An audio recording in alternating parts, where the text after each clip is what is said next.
마치 별똥별처럼 아주 잠시 잠깐 반짝거리다가 금방 사라져버리는 그런 일들이 있습니다. 특별히 우리나라가 좀 속도를 강조하잖아요. 뭐든지 좀 빨리빨리. 세계에서 인터넷 가장 빠른 나라가 우리나라죠.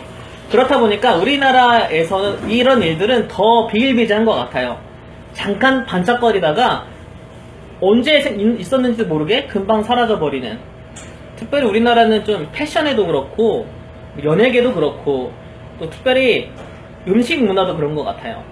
이게 유행했다가 금세 사라져버리고 또 다음에는 이게 유행했다가 또 금세 사라져버리고, 그러다 보니까 잠깐만 빛나는 것이 아니라 10년이고 20년이고 30년이고 세월이 지나도 변하지 않는 가치로 이렇게 머물러 있고 남겨져 있는 게 이제 우리 주변에서 이렇게 찾아봐도 그렇게 많지 않은 것 같아요. 시대가 워낙 빠르다 보니까 거기에 익숙해져야 되잖아요. 다음엔 뭐가 유행할까? 다음엔 어떤 게 뜰까? 어느 동네가 반짝일까? 이거에 대해서 끊임없이 찾아보고 알아봐야 되기 때문에 그러한 시대 속에서 느긋하게 한 가지를 10년, 20년, 30년 동안 올곧게 쭉 하면서 살기는 참 어려운 것 같아요. 예수님이 활동할 당시 기원 후 한 30년, 33년 뭐 이 정도죠. 그때 당시 이제 중국은요 후한 말기 시대였습니다. 후한 말기가 아니고 후한이 이제 막 시작하는 시기였어요. 그런데 후한이라는 이 나라의 특징이 하나 있었는데 황제들이 단명하는 거예요. 일찍 죽다 보니까 이 다음 대를 물려줘야 되는데 너무 일찍 죽어서 어린 나이에 다음 황제가 돼야 되는 거죠. 10살, 8살 이런 나이에 황제의 자리에 오르는 겁니다. 그렇다 보니까 어쩔 수 없이 외척이라고 하죠. 어머니가 그 황제를 대신해서 나라를 운영하는 그런 섭정이 길어지게 됩니다. 어머니 쪽 외척들의 세력이 강해지다 보니까 이제 이 황제랑 그 황제가 견제를 하기 위해서 특별한 이제 신하들을 두기 시작하는데 그런 신하들을 환관이라고 하고, 특별히 이 후한 시기 때는 그러니까 여러 번 들어봤을 텐데 십상시라는 환관이 큰 권력을 잡았습니다. 그런데 아주 어린 나이에 황제가 되다 보니까 세상 물정을 모르는 거예요. 그 어린 나이에 어떻게 나라를 운영할 수 있겠어요. 근데 그런 틈을 타서 십상시라는 이 환관들이 황제를 농락하기 시작합니다. 관리를 뽑을 때 돈을 받고 뽑게 하고, 또 여자들을 붙여서 매간 매직, 그리고 돈 버는 것, 자기의 뒷돈 챙기기, 그리고 여색만 그렇게 탐하게 만드는 거죠. 귀를 닫아버리는 거고 눈을 가리게 만들었습니다. 돈을 내고 공무원이 된 사람은 어떨까요? 돈 좀 뽑아야 되잖아요. 자기도 이제 밑에 사람들을 돈 주고 받기 시작하고, 그러다 보니까 또 그 밑에 사람들은 뜯어먹을 사람이 없어서 백성들이 뜯어먹는 거예요. 말도 안 되는 세금을 부여하고 더 많은 세금을 받아서 나라가 전체적으로 이게 흔들리기 시작했습니다. 또 황제는 어리니까 외척의 세력과 십상시의 세력이 계속 다투는 거예요. 백성들이 여기 끌려다녔다가 저리 끌려다녔다가 안 그래도 힘들어 죽겠는데 세금을 더 내야 돼서 더 피폐해지고, 설상가상으로 메뚜기 떼가 몰려오기 시작하면서 나라가 굉장히 어려워지기 시작했습니다. 그렇게 항상 나라가 멸망할 때는 다른 어떤 원인이 아니라 지도층이 타락할 때 나라가 멸망하게 되잖아요. 그때 이제 백성들의 마음을 얻으면서 등장한 신흥 종교들이 많이 일어나는데요. 그 중에 장각이라는 사람이 태평도라는 종교를 만들고 사람들의 마음을 고치면서 민심을 얻게 됩니다. 그리고 어느 날 내가 저 한 나라를 대신해서 왕이 될 거다라는 그러한 예언을 하게 되면서 사람들에게 우리가 다 같이 그 한 나라를 몰아내자라고 봉기를 일으켜요. 그래서 황건적의 난을 일으킵니다. 근데 그 황건적의 난이요, 우리가 잘 알고 있는 조조, 동탁, 손견, 원소 이런 인물들로 인해서 너무나 쉽게 빨리 사라져버리고 맙니다. 제압되고 말아요. 그래서 이제 삼국지의 무대가 등장하게 되는 거죠. 제가 갑자기 왜 이렇게 중국 역사를 얘기하느냐, 예수님이 활동하시기 전에 그 로마의 지배를 받고 있었던 그 이스라엘도 이와 같은 일이 이뤄졌습니다. 신흥 종교들이 일어나기 시작하고, 그리고 로마 세력에 대항하기 위해서 반란을 일으키는 그러한 지도자들도 생기기 시작했습니다. 실제로 마카비라는 그런 사람은 그 반란에 성공하고 예루살렘을 탈환하기로 했죠. 하지만 보통 이런 혁명이나 신흥 종교는 금방 제압되거나 혹은 그 종교의 지도자가 잡히고 목숨을 잃게 되면 금방 뿔뿔이 흩어지고 말았습니다. 예루살렘에 그리고 유대 지방에 예수님이 처음 딱 등장했을 때 사람들은 새로운 기대를 갖기 시작했습니다. 이 사람은 우리를 이 로마의 지배하에서 벗어나게 해줄 또 다른 메시아인가? 이 사람은 정말 메시아인가라는 그런 기대감이 커지기 시작했죠. 하지만 잠깐 반짝이다가 금방 사라져버리는 것처럼 예수님의 활동은 3년 만에 끝이 났습니다. 또 예수님은 결코 어떤 군사적인 행동이나 혁명 세력에 결탁해서 나라를 새롭게 일으키고자 했던 그런 모습도 보여주지 않았습니다. 종교 지도자 같고 또 민족의 지도자 같은 그 지도자가 죽었으니 그 제자들도 따르던 사람들도 너무 쉽게 뿔뿔이 흩어질 거라고 그렇게 생각했어요. 하지만 예수님이 죽고 그 제자들은 어떻게 됐나요?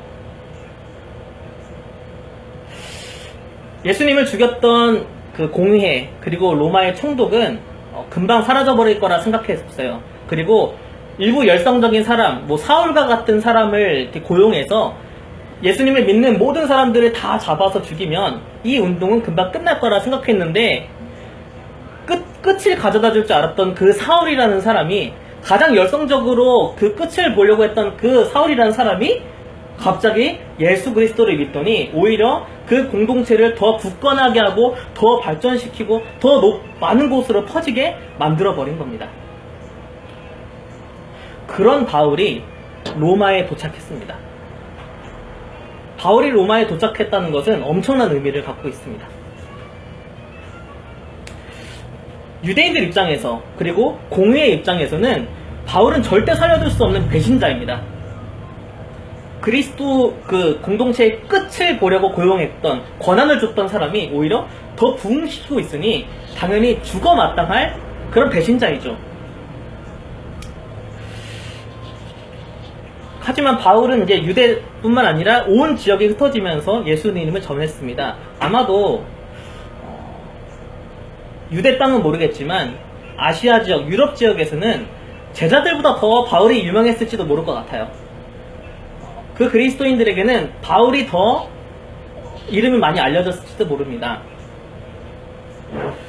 그런 바울이 지금 권력의 정점인 로마로 가고 있고 그 정점 위에 서 있는 가이사에게 할 말이 있다고 상소를 내고 있는 겁니다.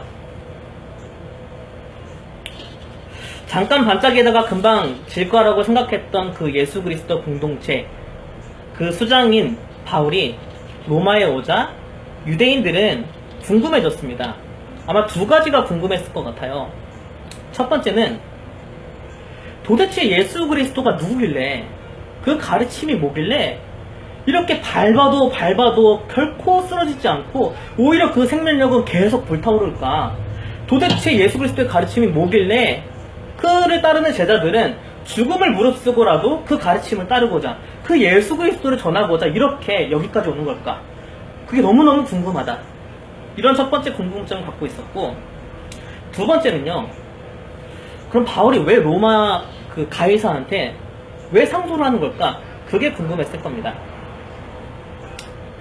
사실 처음 교회가 세워졌을 때 그 유대교와 기독교는 사람들에게는 별 다르지 않았습니다.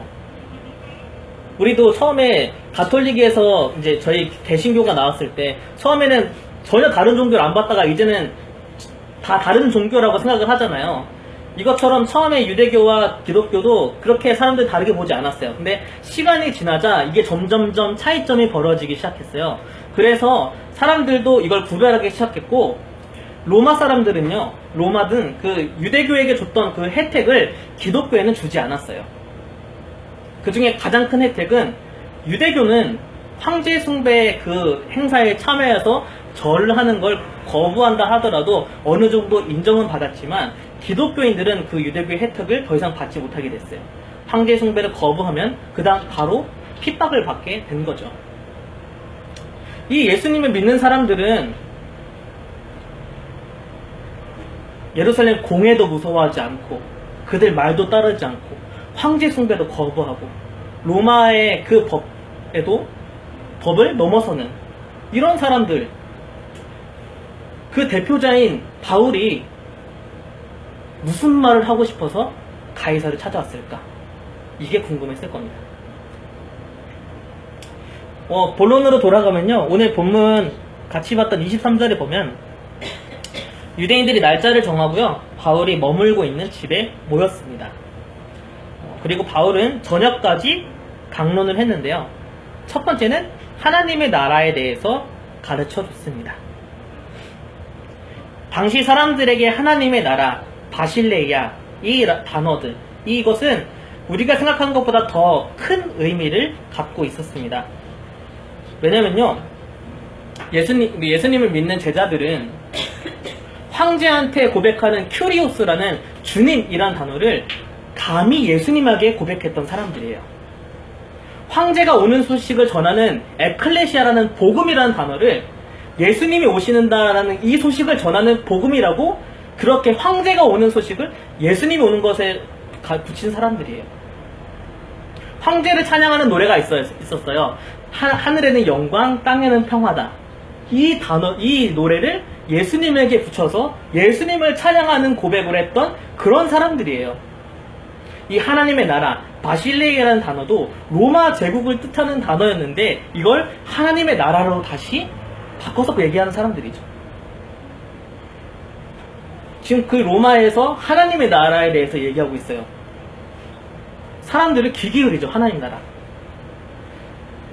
하지만 바울은요, 사람들이 이런 오해를 할 수 있기 때문에 사실 바울의 편지를 보면, 바울의 글을 보면 바실레이라, 하나님의 나라라는 단어를 많이 사용하지 않아요. 그걸 사용하면 우리가 혁명을 일으키고 로마를 무찌르고 새로운 나라를 일으킬 거라고 사람들이 오해할 수 있기 때문에 정말 바울의 글을 보면 하나님의 나라라는 단어가 거의 없습니다. 대신에 바울은 오직 예수 그리스도만을 전했습니다.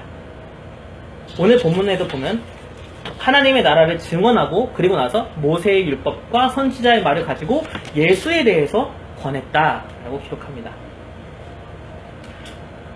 하나님을 통해서 우리는 이 땅에서 어떻게 될지, 힘을 얻고 권세를 얻고 힘을 얻고 성공하고 그래서 새로운 나라를 일으킬 거라고 바울은 가르치지 않았어요. 바울은 오직 예수 그리스도를 권했습니다. 유대인이 잘 알 수 있도록 구약 성경을 통해서 예수님을 전했습니다. 23절에 보면 모세의 율법, 선지자의 말 나오잖아요. 이게 구약 성경입니다.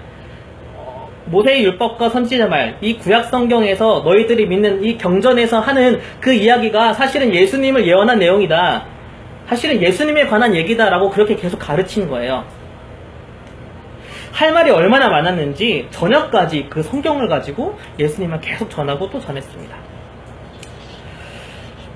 여기서 우리는 잠깐 바울을 통해서 우리 자신을 한번 되돌아 봤으면 좋겠습니다. 오늘 우리의 믿음, 우리의 신앙은 예수님이 없는 믿음일 수도 있습니다.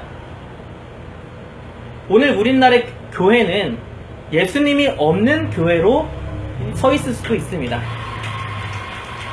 예수님의 십자가를 제쳐두고 신앙생활을 할 수 있을까요? 할 수 있습니다. 예수님의 십자가를 소외시키고 교회가 부흥할 수 있을까요? 부흥할 수 있습니다.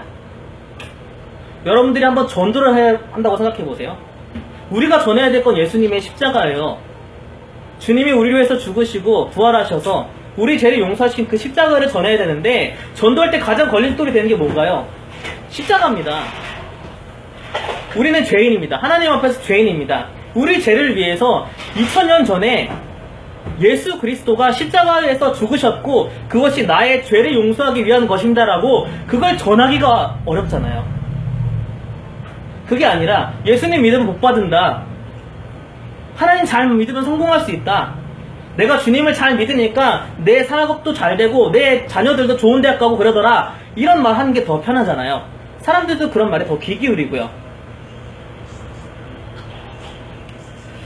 오히려 예수 그리스도로 십자가를 전해야 되는데 십자가를 전하는 게 걸림돌이 되는 거죠. 하지만 우리의 믿음은 결코 현재로부터 시작되지 않고 과거로부터 시작됩니다. 하지만 우리는 언제나 현재를 알고 싶어 해요. 지금 나를 만나 주십시오. 지금 나에게 말씀해 주십시오. 지금 저에게 이런 일이 있는데 이 일이 잘 되면 제가 주님을 더 굳게 믿겠습니다. 이 일이 맞는지, 이거 믿음으로 가야 되는지, 믿음으로 하지 말아야 되는지 말씀해 주십시오.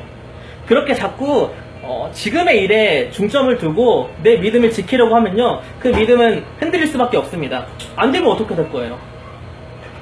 난 이게 맞다고 생각했는데 안 되면 내 믿음 어떻게 지켜야 하죠? 믿음은 결코 현재를 시작하는 게 아니에요. 과거로부터 우리를 구원하신 예수 그리스도께로 다시 돌아가야 하지만 우리의 믿음이 시작될 수 있습니다. 결코 예수님을 통과하지 않으면 우리의 믿음은 시작될 수 없어요. 만일 우리가 지금 믿음이 생기지 않는다, 난 믿음이 너무 약해진 것 같다, 믿음이 없는 것 같다, 믿음이 점점 사라져가는 것 같다, 그러면 우리는 어떻게 해야 될까요? 뭘 열심히 해야 될까요? 아닙니다. 우리는 다시 예수께로 돌아가야 돼요. 우리의 믿음의 시작으로 돌아가야 합니다. 베들레헴 마구간으로 돌아가야 되고, 그 동산 위에 세워져 있는 십자가 앞에 나를 가져가서 십자가를 바라보고 묵상하고 그 주님이 나를 왜 죽으셨는지를 계속 생각해보고 또 생각해보면서 내 믿음을 다시 새롭게 해야만 합니다.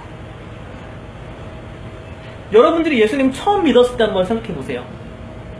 예수님만 생각했을 때, 예수님의 십자가만 묵상했을 때, 예수님만 만나고 싶었을 때, 그때 여러분들의 신앙은 살아있지 않았습니까? 감격에 차오르지 않았습니까? 하지만 시간이 지나고 우리가 너무나 현실적으로 변해버렸을 때 이제는 우리의 고민이 달라집니다. 현실에 충실하면 내가 이 일을 믿음으로 하겠습니다. 믿음으로 하지 않겠습니다. 이거 이루어질 거라 믿습니다. 이게 이루어지면 하나님의 뜻입니다. 제가 이게 되면 하나님을 더 잘 믿겠습니다. 라는 그러한 모습들로 우리의 신앙이 변하게 됩니다.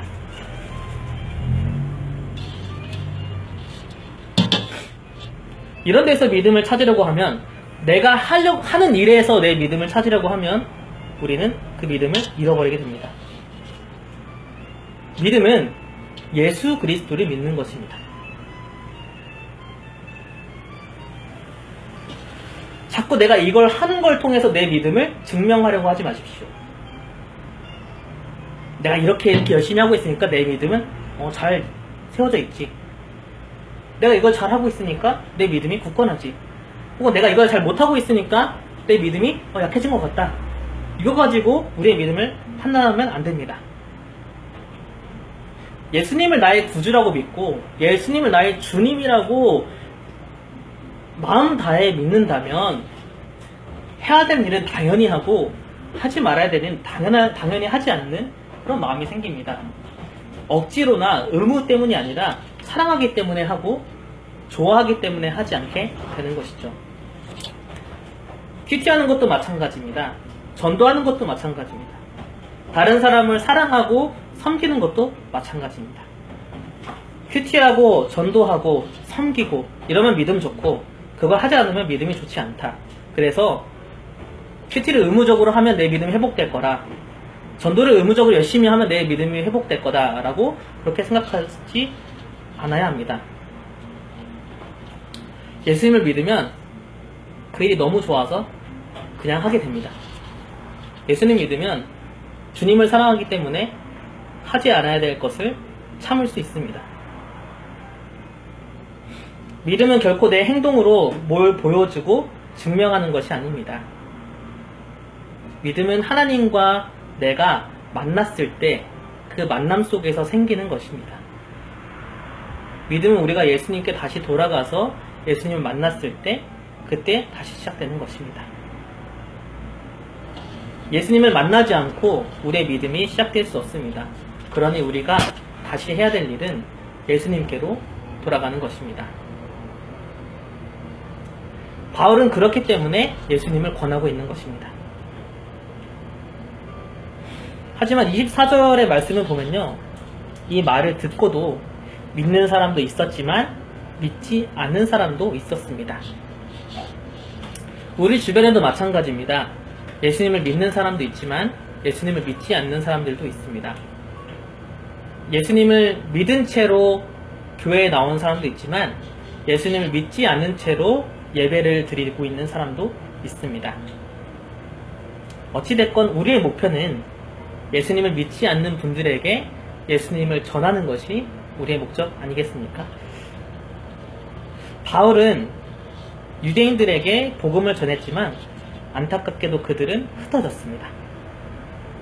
흩어지고 되돌아가는 그 뒷모습을 보면서 바울은 참 안타까운 마음으로 이사야의 예언의 말씀을 지금 읽고 있습니다.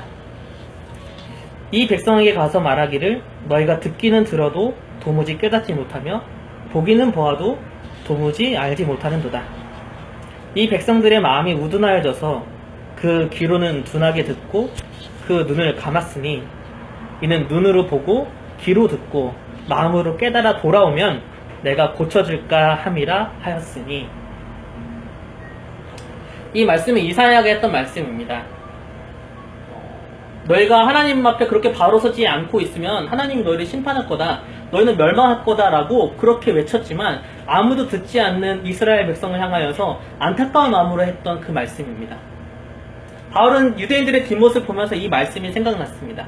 그리고 이 말씀을 다시 한번 그 뒤에 외치고 있습니다. 안타까운 마음을 갖고 그렇게 외치는 것이죠.